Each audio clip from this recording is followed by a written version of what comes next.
Ces derniers temps, ça a été plus difficile de lire et de travailler. Alors, j'ai fait ce que j'aime bien faire. J'ai lu sans avoir l'impression de lire. On est retourné vers la BD. J'ai lu en particulier parce que ça m'a bien occupée, mais je lis quand même vite. Blanquette sous manteau de neige de Craig Thompson. Tchouk. Grosse BD, c'est ce qu'on appelle un roman graphique. Et Thompson, je suis vraiment nulle en anglais, hein. Excusez-moi, donc j'ai lu en français, traduit. Et un des maîtres actuels du roman graphique. Est-ce qu'on a une... Eh non, ils disent juste Casterman, 2004 pour la traduction originale. C'est pas un truc récent, hein. Ah si, traduit de l'américain par Alain David. On sait qu'il a traduit. J'avais déjà lu des BD de Thompson et j'aime bien ce qu'il fait en général. C'est toujours assez doux, souvent assez triste. Alors j'en avais lu il y a pas loin de 10 ans. Ça c'est une BD que mon père a chinée dans un vide-grenier. Il y a même le prix derrière, il est encore là. Et je vais la lui rendre dans quelques jours. On est chez Casterman, Casterman écriture. Et il y a plein de questions qui se posent autour de... Est-ce que la bande dessinée est de la littérature? Bah ouais, évidemment. Est-ce que la bande dessinée... Est-ce que lire une bande dessinée, c'est lire? Bah oui. Mais c'est aussi être autre chose. Et le roman graphique, c'est de la BD? Ou est-ce que c'est plus à mi-chemin entre justement la BD et le roman? Voilà, roman graphique, vaguement oxymorique. On met des choses ensemble. Bon. Moi, roman graphique, en général, j'y attache essentiellement la longueur. C'est un pavé. Mais par rapport à ce qui est, je sais pas, au hasard, le rouge et le noir, il va falloir que je trouve pour mon cours, c'est quand même bien plus rapide et bien plus facile à lire que, évidemment. Mais ça amène d'autres difficultés de lecture, la bande dessinée. Là, on est sur une BD qui est plutôt facile hein, en termes de décodage du dessin. Quand on est sur Little Nemo, de Winsor McCay, ça peut être difficile parfois. Quand on lit du Moebius, on ne sait pas tellement ce qui se passe. Et c'est intéressant. Je crois que c'est quand même des choses importantes. Et évidemment, quand on est chez Tardy, et c'est sûr que je reparlerai de Tardy, ça peut être assez facile, assez lisible, comme Adèle Blanc-Sec. Et encore Adèle Blanc-Sec, c'est ultra référencé. Et bien plus étonnant quand on commence à lire ici même. Je vous parlerai. Bon, Blanquette, Manteau de neige, c'est un roman graphique autobiographique. Voilà. C'est dit derrière, j'ai fait des recherches ultra rapides, c'est bien autobiographique, ça a eu plein de prix. Assez mérité. Je sais pas si c'est publié en revue avant d'être publié. Ah bah c'est aussi dit dans la jaquette. Autobiographie sincère et ambitieuse. Difficulté de grandir, premier amour. Véritable roman graphique d'apprentissage. Bon, pour avoir bossé sur le bon apprentissage, je sais pas. Oui, non, peut-être. Il y a quelque chose, ouais. Voilà. D'amour, ouais. D'amour et de mémoire. C'est... Bon, ça raconte l'histoire de Craig Thompson jeune, ado, avec plein de flashbacks, ce que Jeannette nous appelle des analepses. Donc plein de flashbacks, de scènes d'enfance, des scènes joyeuses, des scènes plus tristes,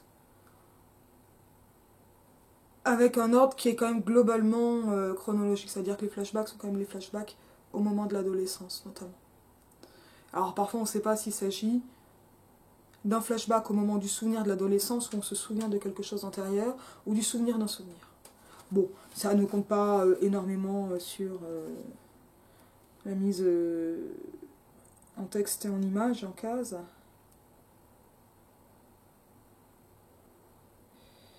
Il y a une annonce, les noms des personnages, certains lieux ont été changés, incidents modifiés pour le bon déroulement du récit. Rien de très choquant, hein. Ni en BD ni ailleurs. Un des trucs que j'apprécie dans la bande dessinée, c'est les choix de typo. Et là, on est vraiment sur le sommaire, quoi. On voit que la typo, elle est quand même plus légère, moins sérieuse. Et ça commence d'ailleurs par l'enfance, hein.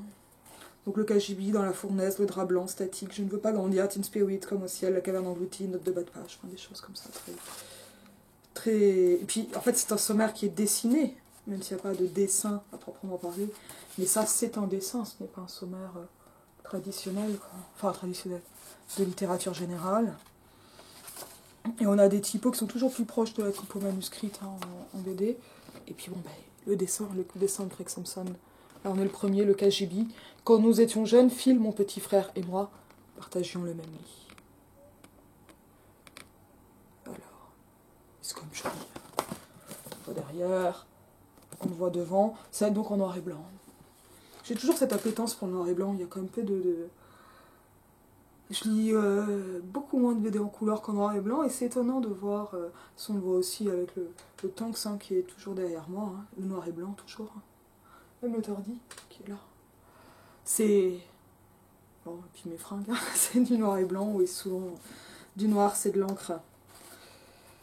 Alors, Manteau de neige... C'est mystérieux, c'est doux, c'est triste, c'est un peu mélancolique, c'est très pesant. Et Thompson nous raconte l'histoire de son enfance, sans apparaître lui-même dans le récit, en tant que personnage, comme Spiegelman, qui est remercié d'ailleurs, hein, parmi beaucoup d'autres, mais comme Spiegelman le fait dans Moss, où vraiment Moss, c'est aussi l'histoire de la difficulté à se remémorer, et à faire venir les souvenirs de la Shoah. Bon, on comprend pourquoi. Là, on est voilà, au niveau de la narration, comme nous étions jeunes, on a là une voix narrative d'un narrateur présent et qui parle d'un passé qui est révolu. Et tout le texte, toutes les interventions du narrateur, qui vont toujours être comme ça, dans des cartouches, sont au passé. Non mais ça pète, hein. Ça pète quand même. Hein. Le noir et blanc. Alors c'est pas... ça c'est quand même pas anodin parce qu'en fait des cartouches il n'y en a pas toujours. Et quand il n'y en a pas, on est vraiment on est vraiment invité à voir le passé révolu au présent et à le vivre. Et c'est là que c'est... Donc parce que les phylactères, les bulles hein, sont au présent et ça fait quelque chose d'extrêmement vivant et une présence narrative bien moins lourde qu'en littérature générale. Et c'est vraiment ça qui m'intéresse dans Manteau de neige pour en discuter un peu aujourd'hui. Manteau de neige, c'est donc l'histoire d'amour de Craig Thompson, jeune, avec une jeune femme qu'il a rencontrée. Tout cela dans un contexte très religieux, parce que ce petit garçon grandit dans une famille particulièrement chrétienne. Il rencontre cette jeune fille d'ailleurs lors d'une colonie chrétienne. Il va à la messe très régulièrement et il vit dans la honte et le poids que fait peser sur lui la religion et avec tout ce qui va être de l'ordre de l'interdit, de la honte du corps, etc. Et ça, ce sont des choses que l'on peut évidemment raconter en littérature générale, mais j'ai trouvé que Thompson était particulièrement subtil pour le montrer sans le raconter. Show don't tell. Et notamment avec ce qui va être de l'expression du désir et d'un désir impossible et donc indicible. Un désir que les personnages quand même discutent entre eux. Évidemment tout cela est plein de spoilers, vous imaginez bien que je vais tout divulgacher. C'est... alors là, j'arrive immédiatement vers la fin. Donc vous avez vu, hein, c'est quand même des cases assez traditionnelles. On a quand même des jeux, parce que là par exemple c'est le souvenir de la jeune femme. Et là on voit qu'il est bordé de noir. Alors, peut-être en signe de deuil, parce que c'est un souvenir difficile, mais pas un souvenir de mort, et en tout cas pour l'écarter des souvenirs du jeune homme lui-même. Et ça c'est vraiment une page importante. Là, on est sur l'impression d'espace, de profondeur, parce que les personnages regardent la neige qui tombe. Voilà. Ils sont ensemble, ils regardent la neige qui tombe, et là le dessin tire vers l'abstrait, et vers ce qui n'est pas possible. Alors, ce qui va être dit sans être dit, on voit bien qu'on a du texte, mais ce texte, et même les formes, laissent place à une sensation uniquement dessinée. Et on n'est pas dans une démonstration très appuyé, on n'est pas dans un dessin ultra expansif qui va tirer vers lui-même. Bon, je pense à des choses que j'aime beaucoup, hein, mais quand on lit du Dorier, bon, on a voilà, quelque chose qui est virtuose, qui est fait quand même pour être admiré, pour être regardé. et pas tellement un jeu de cet ordre-là. Vous voyez, c'est la création d'un monde, ou deux mondes qui n'existent pas, comment ça se passe, comment ça se met en place. Là, on est évidemment en contexte réaliste sur toute autre chose. Et avec comme ça donc des emboîtements temporels qui passent par des emboîtements de dessin. J'essaie de dire sans trop dire, hein, moi aussi. Je ne vais pas vous dessiner cette vidéo, ce serait trop long et trop périlleux. Et on est sur des choses qu'on remarque à peine et qui sont là quand même. Sur des cases qui se déforment. Je pense à là. Ça, c'est un moment de tentation où le personnage réfléchit à la débauche, à la honte de la débauche, à la Bible, on a des citations de l'Épître aux Corinthiens. Et on voit comment les cases miment ce désarroi. Et un désarroi qui va être dit par la citation uniquement de la Bible. Et le personnage est montré comme ça, de façon, pas très réaliste, hein, on voit son nez, on dirait qu'il est taillé dans du bois. Hein.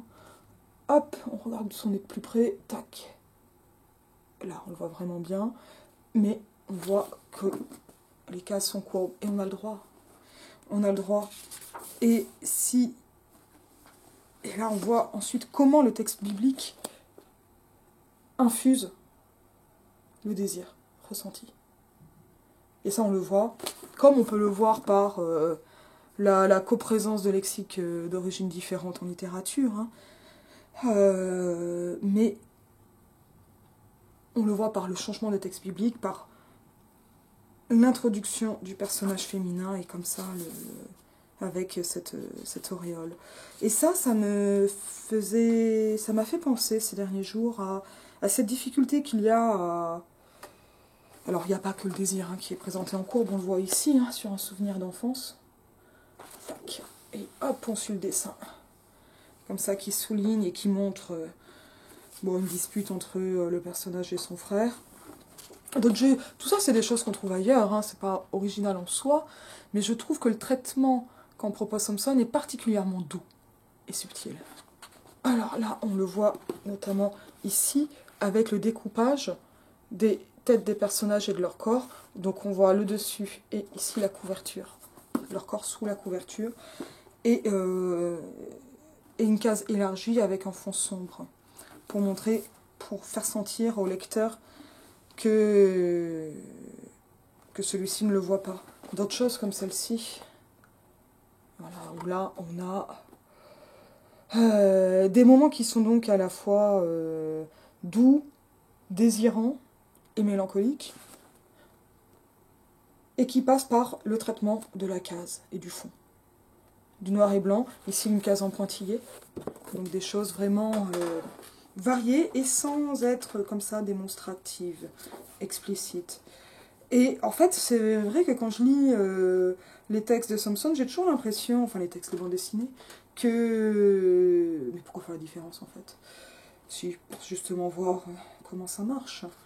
Mais j'ai toujours l'impression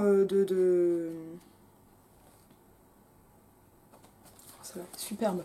Le personnage au printemps se remémorant la neige. Ah, c'est quand même du vrai dessin. Est-ce qu'il y a du faux dessin? Je sais pas, mais en tout cas, il se passe quelque chose avec une planche pareille. Tac. Et tout ça, ce sont des choses qu'on retrouve chez Franquin, dans Les Idées Noires comme dans Gaston, qu'on retrouve sans aucun problème donc chez Philémon de Fred et dans quantité de bandes dessinées. On retrouve chez Gottlieb aussi. Mais là, c'est vraiment au service d'une tendresse mélancolique et de quelque chose qui me semble pas impossible à dire, mais bien difficile, et Barthes nous l'a montré, avec ses fragments d'un discours amoureux. Mais là, il me semble que ce que peut vraiment faire le dessin, et que la littérature est incapable, ou en tout cas, peut-être pas incapable, mais mise en difficulté, c'est de montrer cette tendresse d'un personnage qui ne parle pas. Comme la BD Silence de Comès. Alors des personnages non causants en littérature, on en a. Mais en tout cas, là, c'est vraiment réussi. C'est vraiment réussi. Bon, c'est... Vous l'avez compris, particulièrement triste. Et je reste étonnée parce que quand j'ai lu le texte, quand j'ai fini la BD, je n'avais même pas tellement appréhendé en fait toute cette variété stylistique. Des cases, du dessin et de choses voilà, qui sont quand même assez complexes. Le dessin fait par le personnage et qui se retrouve être une case dans la bande dessinée, représentant les deux personnages s'aimant dans un arbre, donc Craig et Raina, se trouve par une main invisible, progressivement effacée, comme l'est le souvenir, et comme la BD va ensuite elle-même s'effacer pour aller à la fin. Et c'est la case blanche, et c'est bien ça le manteau de neige, donc d'une histoire d'amour d'adolescent dans une période difficile, et puis après on est sur cette section que Samson appelait Note de bas de page et qui raconte l'après-lycée et le moment où il a quitté sa famille et la foi. Mais il y a... Ça, tout ça se raconte. Mais parfois c'est difficile de vraiment montrer et de faire sentir. Et je me rends bien compte qu'en littérature, c'est aussi cela que je cherche. En ce moment, je lis La Maison des Feuilles et je dois avouer, alors là ils sont en expédition dans les souterrains, ils reviennent pas, etc. Et je viens de passer, je sais plus, 10 ou 15 pages de construction typographique textuelle. Je trouve ça super joli, mais hyper lourd à lire. Et surtout que moi c'est un livre que je lis avant de dormir, donc je peux envie de le retourner. Enfin. Et je dois avouer que sur moi ça marche pas. Donc je vois en quoi c'est intéressant, je trouve ça bien, je vois en quoi ça a été énormément de travail à mettre en place, mais je trouve qu'il y manque une certaine forme d'épure. Et peut-être que là, dans cette possibilité de dire un désir impossible, de dire un désir au passé, de dire ce qu'a été une période, il y a quelque chose que la bande dessinée sait mettre en avant. Voilà. Et c'est beau, ça fonctionne. Voilà, et ça se lit bien, je pense que ça se relit assez bien aussi. J'avais relu d'autres bandes dessinées Samson sans aucun souci. D'autres qui étaient quand même un peu plus joyeuses, mais j'oublie les titres, ça fait si longtemps. Mais il se passe ces choses-là comme ça dans la bande dessinée, et on n'est pas dans quelque chose qui va être concurrent à la littérature, qui va remplacer la littérature, évidemment que non. Enfin, ça fait 150 ans qu'on fait des bandes dessinées, il y a toujours des livres. Mais dans quelque chose qui va compléter, qui va aussi creuser, explorer de nouvelles possibilités. Non pas du texte, mais du récit, de comment on raconte, ou de comment on fait sentir quelque chose. Et de quelque chose qui peut être profondément esthétique. J'espère que ça vous a intéressé, je vous dis à bientôt.